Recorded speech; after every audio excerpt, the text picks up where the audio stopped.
romance in games, wasn't it? Yeah, what makes a good romance story? Now, we're a bunch of autistic spurging guys talking about romance. Yeah, this is gonna go this is gonna go down very I'll have you well, I know, we imagine. have this down to a science. Thank you very Science, much. a science.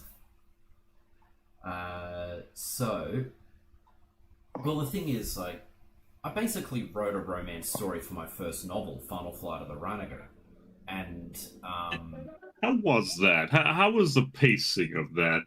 it was actually like it was More decent. importantly, how was the build up to the actual payoff? Well, what do you mean by payoff? Do you mean naughty naughty scenes, or do you mean they fall in I love? mean, love's first kiss, Mr. Cooper. Oh no, I was actually partly inspired by a movie called Blue Lagoon. Have you seen that? I've heard of Blue Lagoon. I think. Yeah. Hang on. Blue Lagoon. Um, yeah. So Blue Lagoon, yeah. I won't tell it. But basically, there's a scene in that where the boy, so it's a boy and a girl stranded on a desert island, and they grow up together and fall in love. And Ah. their first kiss was actually very early on, like after the time skip. They land on the island when they're like little kids, when they're like 8 or 9, and then there's a time skip when they've grown up and now they're in their teens. Mhm. And oh god, that yeah, Quietus, I know what you're talking about with the mini map. All the cells are out of place. Anyway, and the boy, Richard is his name.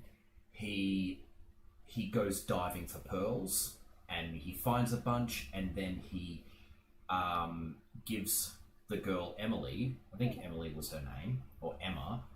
Gives Mm. her the pearls as a Christmas present. I'm just going to mute the stream volume. Yeah, and so she's got the pearls, and she's like, "Oh, you got me these pearls as a Christmas present," and very quickly gives him a kiss. Yeah, that's Right, very sweet. That's very very sweet, nice. very It's nice. showing Yeah, something everyone can practically relate to. yeah, and I basically did the Mm. same thing in Final Flight of the Ranaga, where my female protagonist, she's living with this family on an alien planet. She's learnt the language. She's got to know people. She's got to know the eldest son of the family, and become a big sister to the younger daughter, right? And the eldest son wants to get her a present, gets her a little pendant to say, "I hope you remember me by this." And she does the same thing. "Thank you very much," and gives him a little kiss. And of course, there's some awkwardness because it's like, oh, cross culture, is this something that's proper? But by the end of it, like, yeah, it doesn't. I didn't need to put in any smut or any shit like that. It wasn't necessary to do any of that. So I guess what makes a good romance story for me is if it just feels genuine, and that sort of thing does. It doesn't need to be like dramatic or over the top or anything like that. It just needs to feel like it's genuine. And it's something that you can look at and just think, okay, this feels natural. This doesn't feel contrived or forced or just inappropriate in any way. Yeah. Um, Especially like the knee.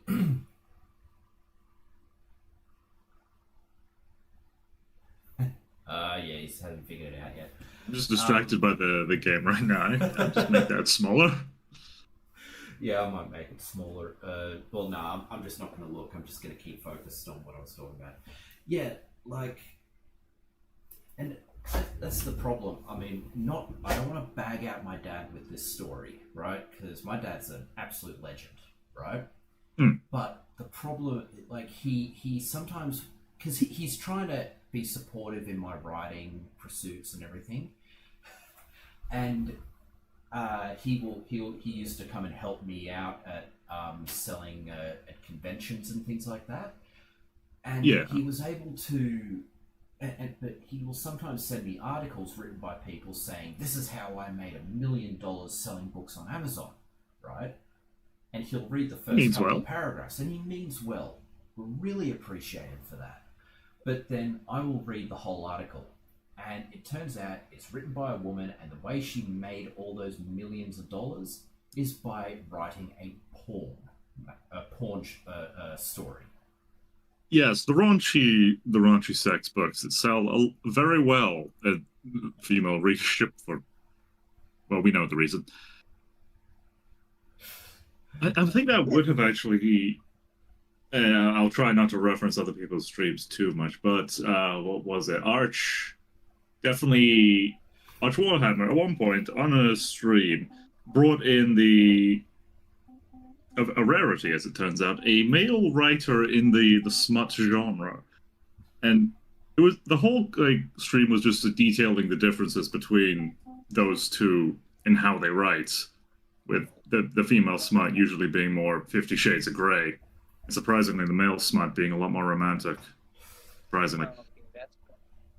Yeah. It is surprising. I wasn't expecting that. I was expecting, cheeks clapping. Oh, of course. No. I've seen Pornhub. I know how this goes. No. They're building a relationship.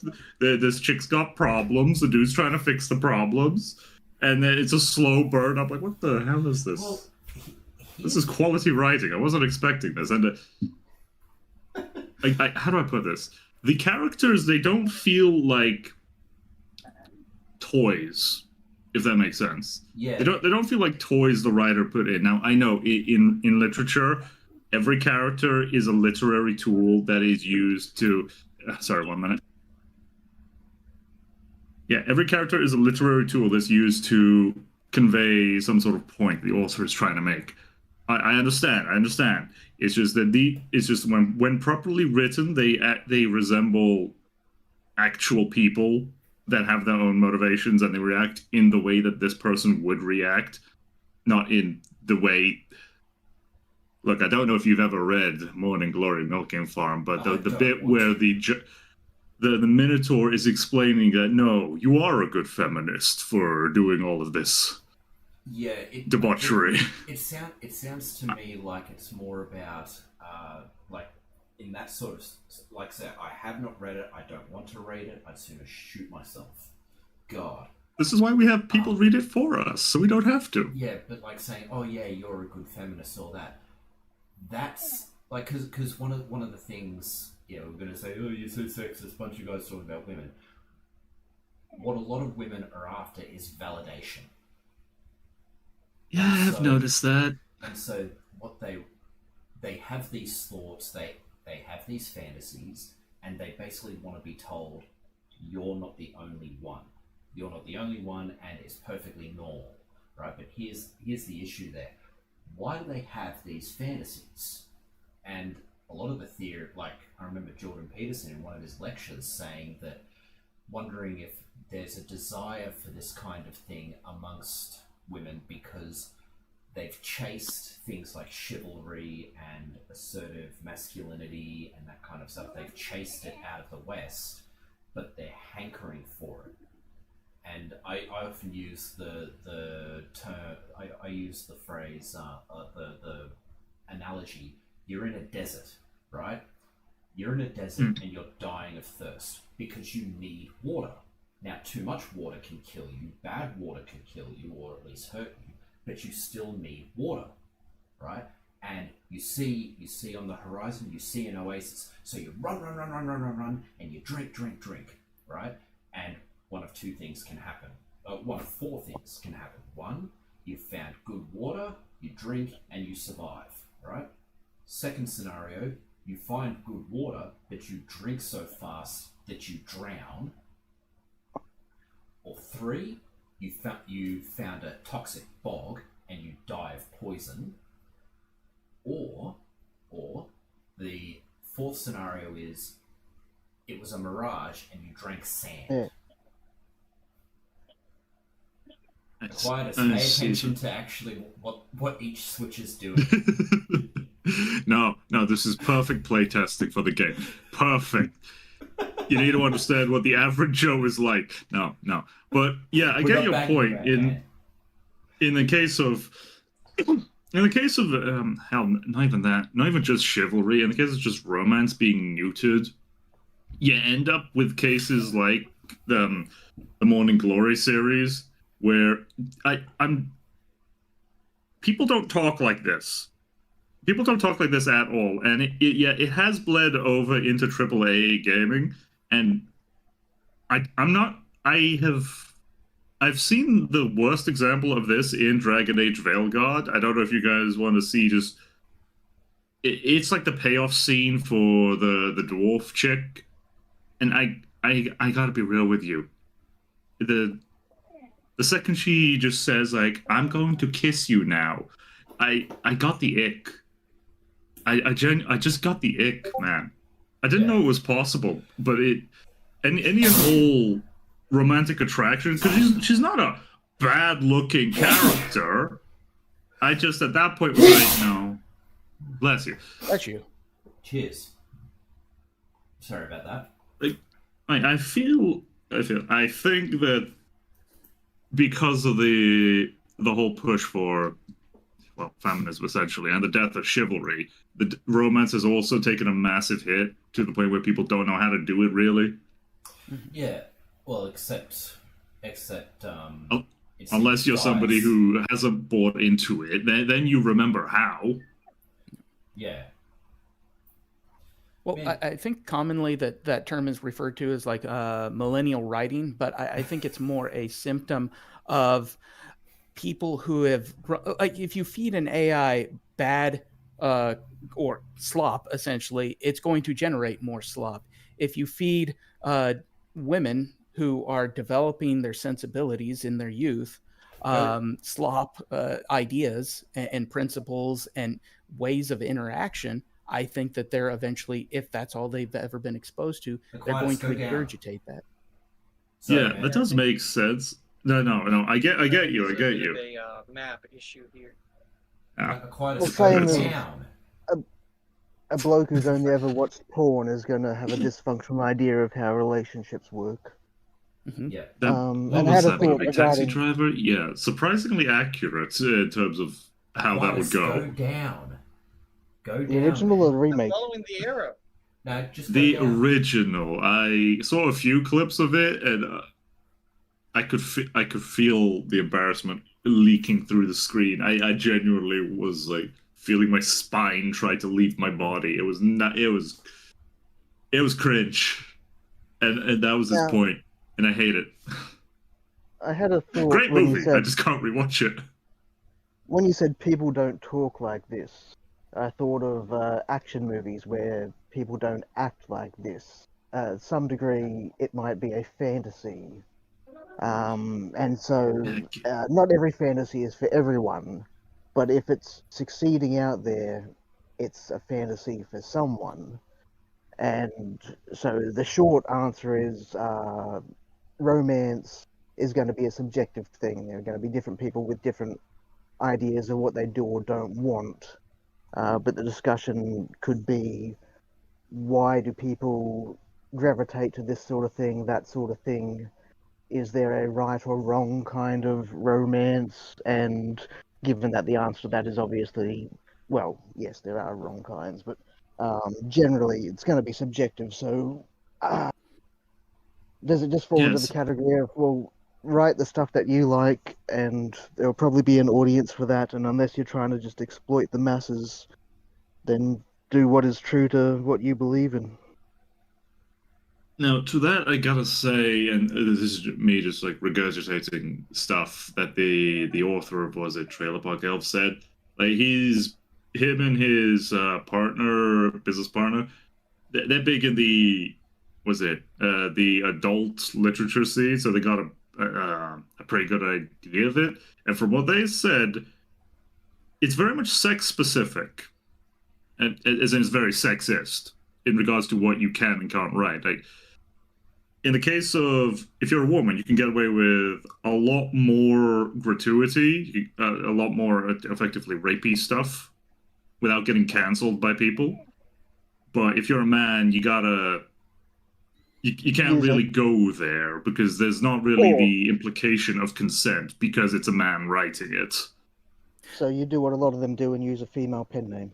Yeah. Basically, that's what happens. Like my running theory on why the romance is specifically in Veilguard is the way it is because it had to pass through the woke filter.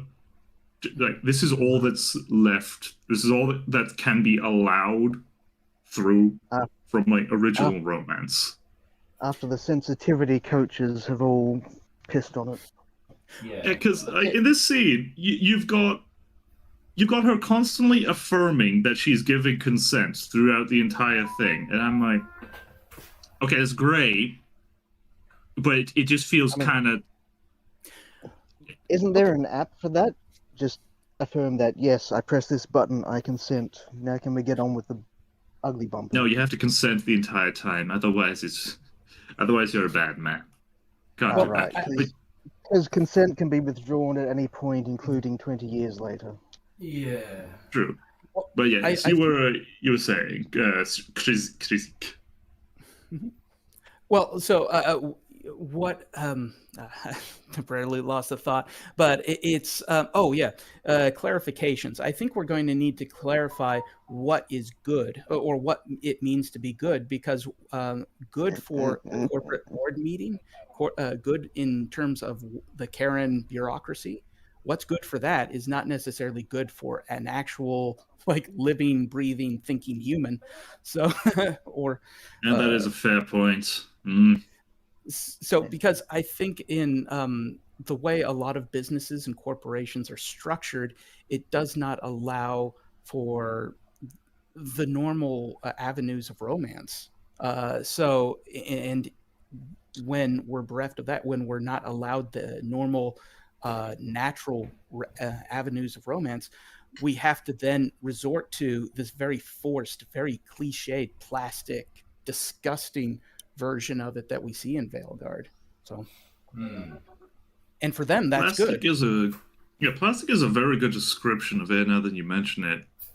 It does feel a lot like it. Like I can see the outline of what it should be, but none of the details, the texture of the scene is just not right. I don't know how else to put it. Yeah. It's like, was it? That was this TikTok trend going around a year or two ago. I forgot when, but it was essentially the husband just taking the wife and putting the wife on the kitchen counter and seeing what happens. And practically all of the women were like really into that. Like, so you mean physically picking up and Yeah, placing? you pick up your Sheila and you plop your Sheila down on the kitchen cabinet, and whatever happens after that happens. And practically all the women were like, "Oh, this is new. This is fun." See, I've never been on TikTok. You could not pay me to go on there, but I remember seeing Instagram videos where the woman says, "I'm gonna let my husband tie me up and do whatever he wants. Tie me up, blindfold me, and do whatever he wants to me." Right? It's a dangerous game. Victoria's gonna have a couple extra hours in it. The woman will she'll be really excited. Ooh, this is so exciting, right? The guy will tie her up and then blindfold her, and then he will just and grab then go his play keys. PlayStation. No. He'll grab his keys, grab his golf clubs, and then run off. Oh God! But now that's the joke. Is like the guy really, really just wants to get away from his wife. Now that's not me. I do not want that. But because just in case my wife is listening in the other room, Says the newly married guy. just in case my wife is listening in the other room. Anyway, no, we're not newly married. We've been married for nearly a year.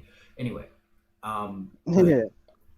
but the funny thing is it just still keeps leading me back to what we were talking about before, is that like women have chased out strong assertive masculinity out of the best a vocal minority of women. Yeah, that is true, but nagging does have a lot of power. I know, but the point is that they've chased it out of the West, but they don't realize that they need it. It's like it's kind of, and the problem is, right, the whole thing has been like, I could develop melanoma, so I'm ripping off my skin, right? Because of the possibility you could have a bad man get rid of all masculinity, and it's actually causing serious problems because now you're getting infected by psychological pathologies that are really damaging for women, like wanting to get raped by a minotaur or something like that. It wasn't raped, I'll have you know. She was consenting the whole time. Oh yeah, whatever. Or even just Or wear 50 your Shades hair of in a Grey. man bun and walk around showing your ankles. Okay, I still remember the justification for it. The reason it's fine to read about it is because it's a fantasy and the woman can at any point just hit the pause button and stop. And I'm like, okay, that's still cope. I'm sorry, that's still cope. Well, also, so before we go in even deeper, giggity, should we separate out like what's smut versus what's romance? Because I think oftentimes there's this misconception that smut has to be involved with romance, or that romance leads to certainly not. smut. So No. No, Well, no, certainly not. You last can have night, smut without romance. You can have romance without smut. Last night, no, night before. Was it night before? The other night, right? Oh dear. My wife and I were watching. We were on Netflix. We were trying to look for something to watch, and we found this movie back from 2009. It had Reese Witherspoon, and I think it was Reese Witherspoon and Mark Ruffalo. And I'm like, God, that's a young Hulk, right? And That's it. this guy, but it was basically this guy moves into an apartment and it seems to be haunted by the ghost of its former tenant, and played by Reese Witherspoon. And it turns out she's not a ghost, rather she's in a coma and sort of astral projecting out into the world looking for help. And I see. only he can see her. And it's actually it's a really nice, wholesome story. It's not degenerate or anything. There's no sex scenes or anything in it at all. So you don't need anything like that, right? It's actually a really decent story. It's really nice. It's cliched, sure, absolutely, but it's still a fun watch, right? You say cliche, other people will say archetypical. Well, that's the point. Yeah, you say cliche. Oh, it's so cliche, but it's cliched because it's works. used a lot. The themes. It's are an used a lot. archetype. It's a trope. Yeah, why are they used a lot? Because people respond to it really well. And I think there's also this idea that, cliched, it's so tired and useless, at least amongst female authors. They'll say, oh, it's so tired, it's so overused, you need to be avant-garde, right? And that's why they're doing a lot of this smut and stuff, is to be avant-garde, to be edgy, when no, you could just... Okay. No, you like, on the other hand, like we were talking about earlier, these male writers, they just use the cliche stuff and they write really good stuff because the cliches work. Yeah, Like if you females can weren't see, writing. Yeah, sorry, go I was ahead. gonna say, like females weren't writing smut back in the 1800s, early 1900s. Yeah, Beauty and the Beast was written by a woman. That's why I want. Somehow I'm not surprised. That's why I want to throw it. Well, don't want to throw the crap out of her. But Emma Watson, when she was doing Beauty and the Beast, and she was carrying on that this is set in a time when women weren't allowed to learn how to read and write, and I'm like, you're acting in a movie based on a book written by a woman, you fucking idiot. Listen, it was set in France before the revolution. There's a few bigger problems you need to worry about. You want to know the other thing about that, though, is that, you know the italic font, like the italic typeface? Yes. That was invented not long after the invention of the printing press in order to fit more text on a page so that you could sell smaller, lighter books that you would sell to women so they could take them to the park and read them. The italic font was written for women. It was invented for women. It looked nice, and women wanted to buy books written with it, right? It was invented to market to women. So this idea that women weren't like that women haven't been able to dictate markets or at least literature or anything like that. Complete bullshit. So what you're saying is that's when you're saying society started to go downhill. No. That's what I'm gathering. No. Yes, when women started reading, Yes. started having problems.